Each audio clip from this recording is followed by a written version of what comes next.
So I'm standing here in front of Henry's roll baler, and we had a neighbor that had gave him some hay, and with this drought that we're having here, he felt like it was pretty important to go ahead and bale it, even though it was kind of small potatoes. So we thought we would put it up wet, and unfortunately we had a breakdown with our baler, and we had to hire a neighbor to finish the field for us. But I was going to show what the baler, what had happened to the baler, and talk just a little bit about what I feel like is a little bit of a poor design here. But then it sort of calls into question, is it really worth for a small farm like ours to try to make your own hay? Or would you be better off to just buy it in and treat it part of the raising cattle expenses? So we're going to talk a little bit about that, but first we'll go over the baler, bring you in here close and show you what happened and why I think it's a bad design. Here's what's happened to the baler. We broke the actual shaft here. This is the main drive shaft that comes into the baler, and this outer pipe that you see right here is just a covering. So it covers up the shaft. There's a shield that goes over this bearing up in the front. But what's happened, you've got this shaft has a diameter turned on it right here, and I've not measured that, but there's a keyway cut in it, and the gearbox shaft is the same diameter as this, and it has a keyway cut in it. And then there's a coupling sleeve right here that slips over, and it has a set screw above each keyway to hold the key in. And there's no shear pin on this.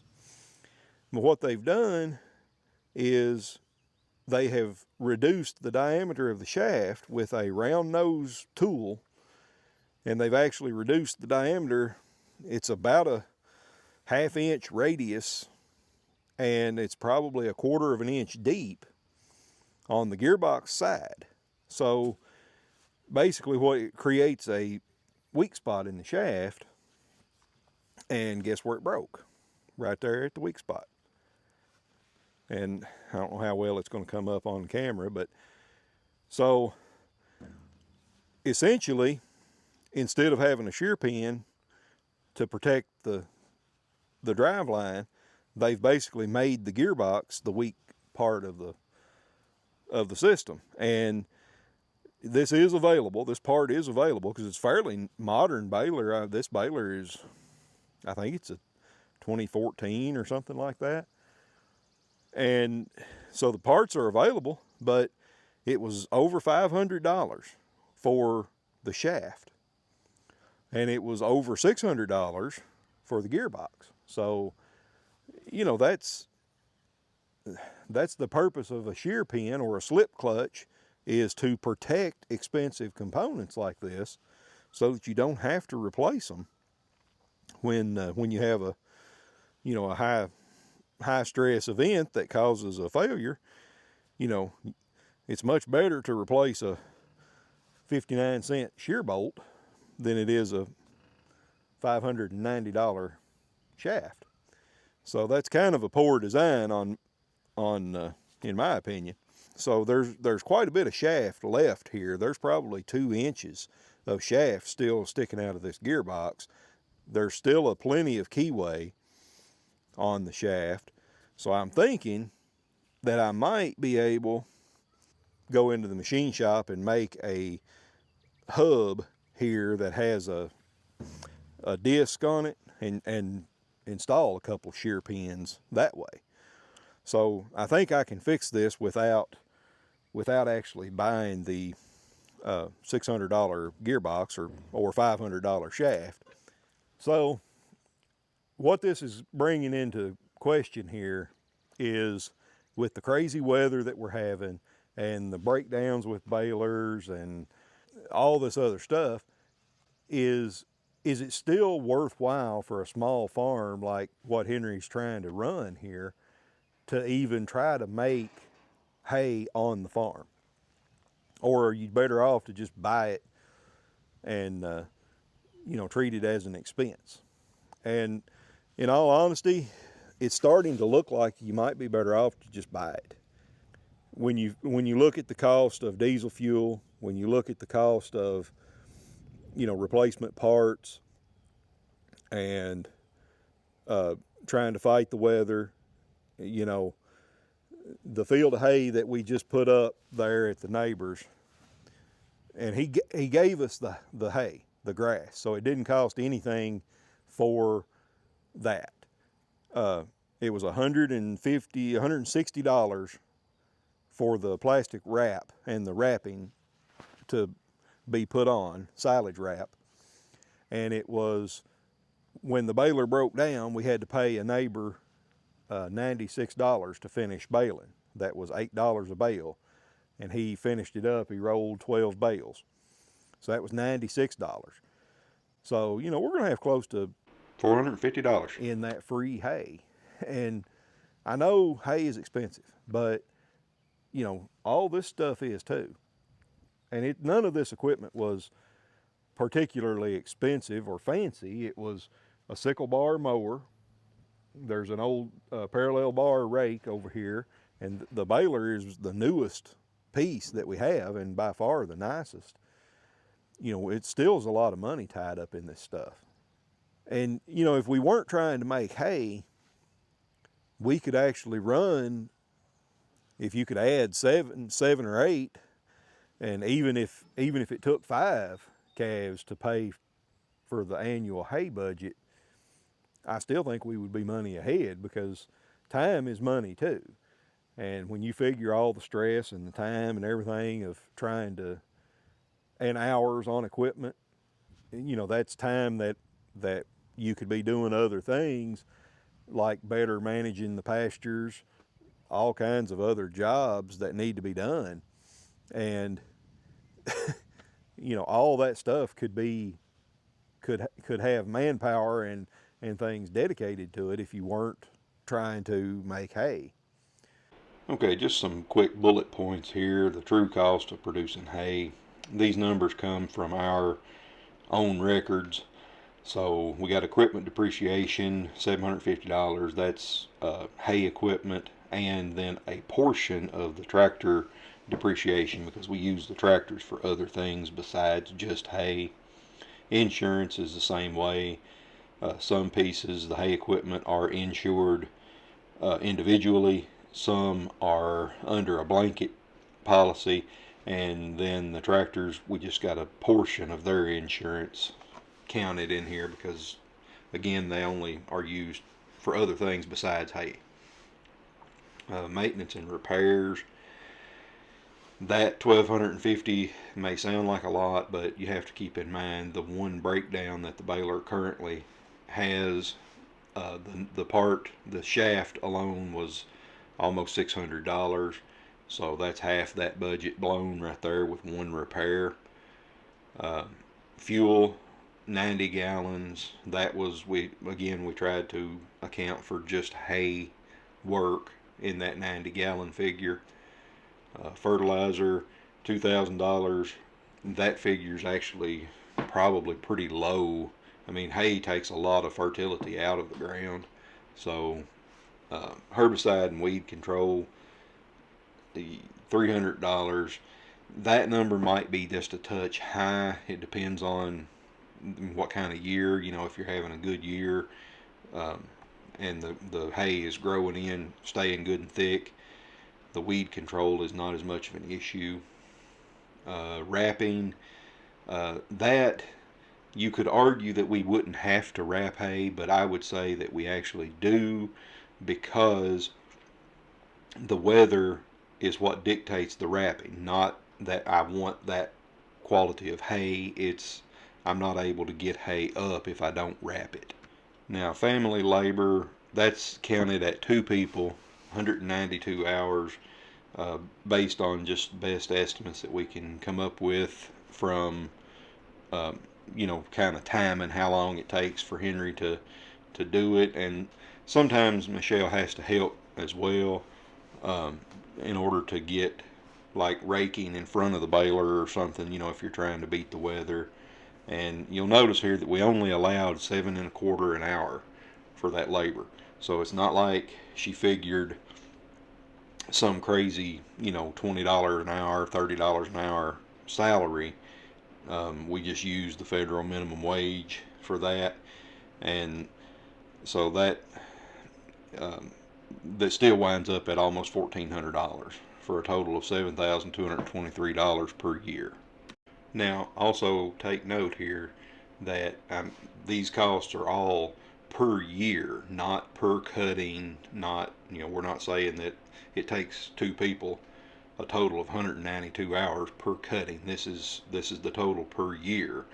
The wrapping, the haylage part, we only wrap usually about 75 bales of the early cuttings of hay when the weather is still wet and it's hard to get hay to dry.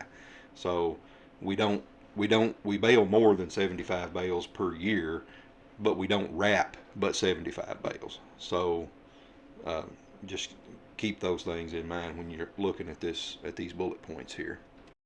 Okay, this next slide is the cost per ton for our hay that we're baling. 2025 actual production. This was last year. We baled 220 bales, 145 dry round bales, and 75 haylage wrapped bales. 55 tons total, and that was determined, by estimates. We don't weigh every bale or anything like that, but we have our baler specs give an average range of weight per bale, so we can kind of extrapolate those numbers based on that. So the total cost per ton to produce, best as we can figure it, is $131.32 a ton. Now I can buy hay locally here on the market at about $187.50 a ton, and if I get it delivered or bring it to the farm myself and again pay a wage or whatever, the same 7.25 an hour for Henry to drive Big Red over there and get a gooseneck load and fuel in that, we figure $200 a ton. We can get it purchase hay and get it to our farm. So our hay is cheaper per ton to produce, but we only are able to feed 15 mama cows for the winter because we have to have that land in hay production rather than in cow production. So if we buy the hay, then we can come up to 21 cows on the place, and that's, I think, where the big difference is going to come from. Is there's not a lot of money difference between $131 a ton and $187 a ton. And if we could increase the herd numbers and cut out all of that labor. So if you go back and look at that labor, that was 192 hours of labor that Henry put into the hay crop that we could then divert into other things.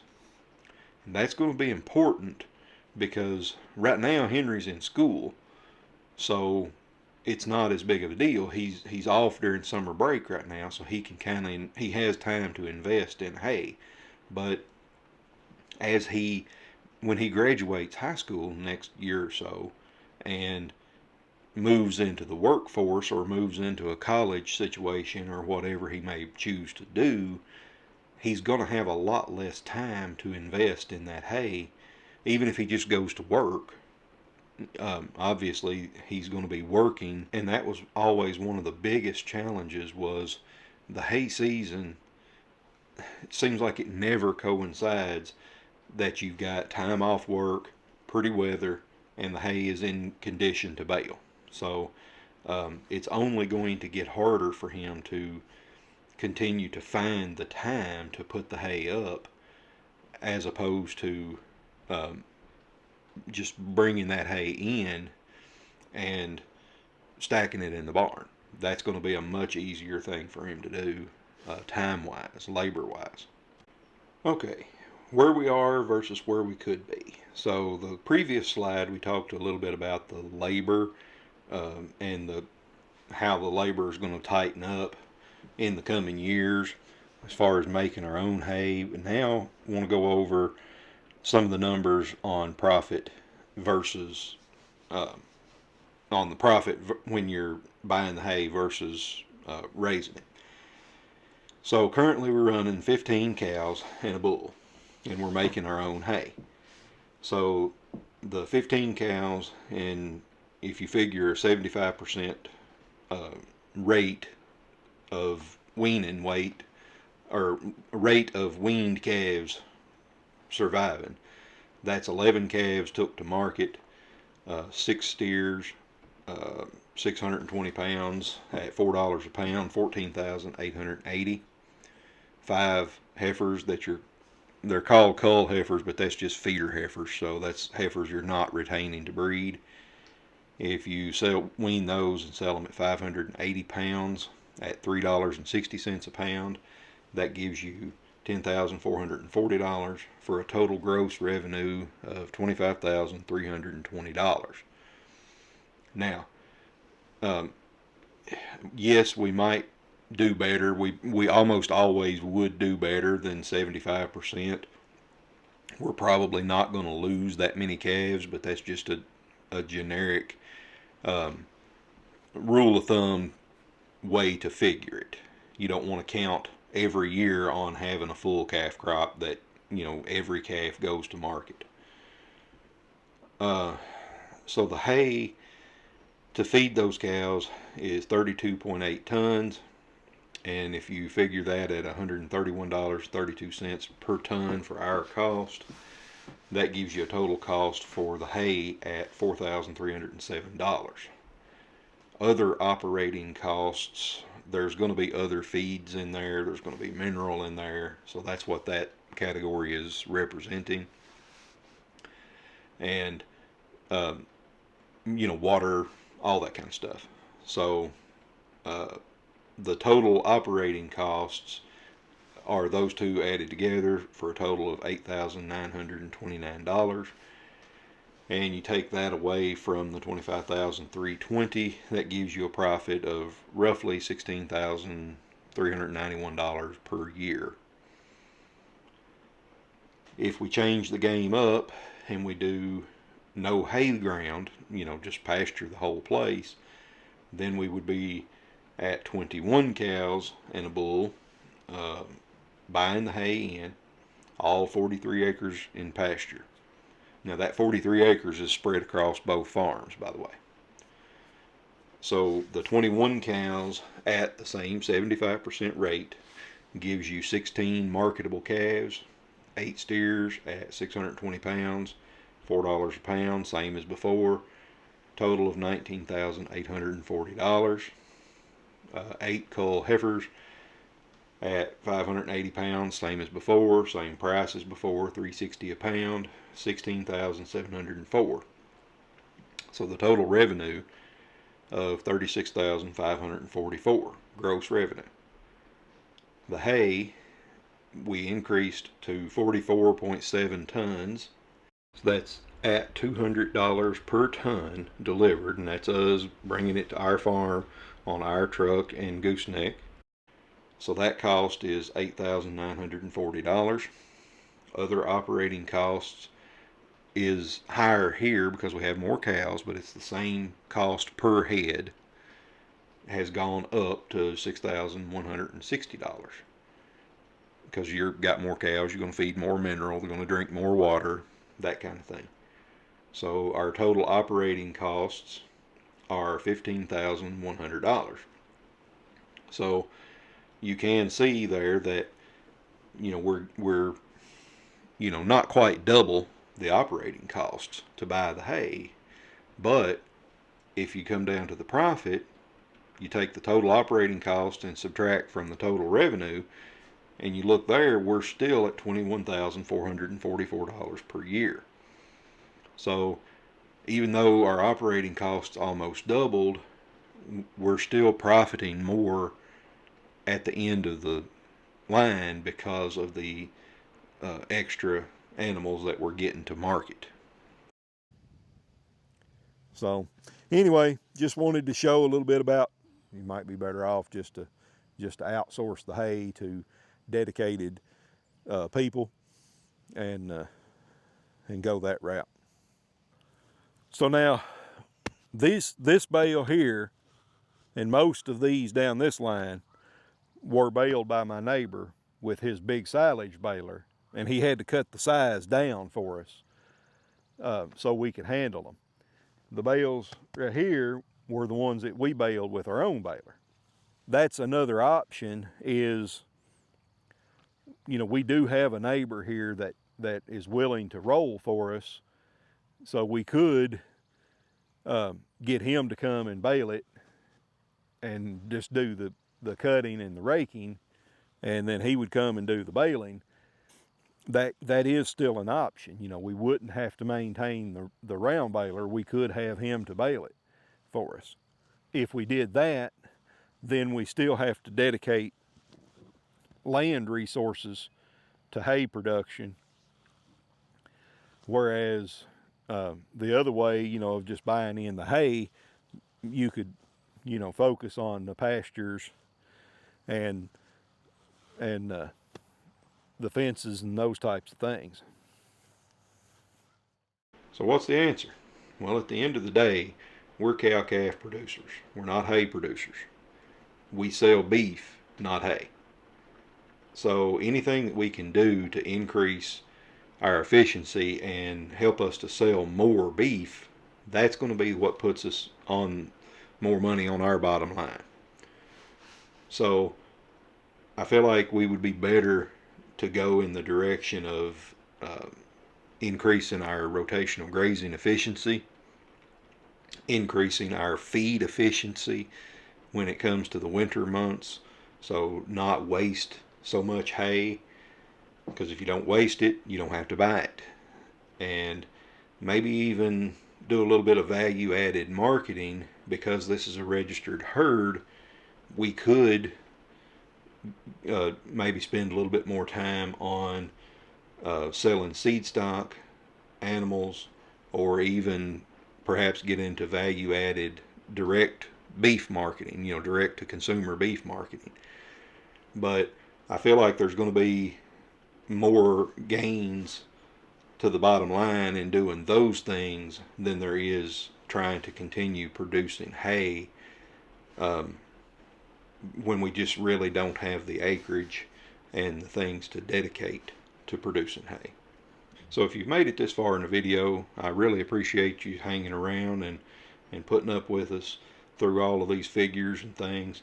And, you know, consider subscribing to the channel. And if you've got a different opinion, or if we've missed something, maybe let us know down in the comments, and we'll maybe go back and re-look at it. So again, thanks for watching, and we'll see you in the next one.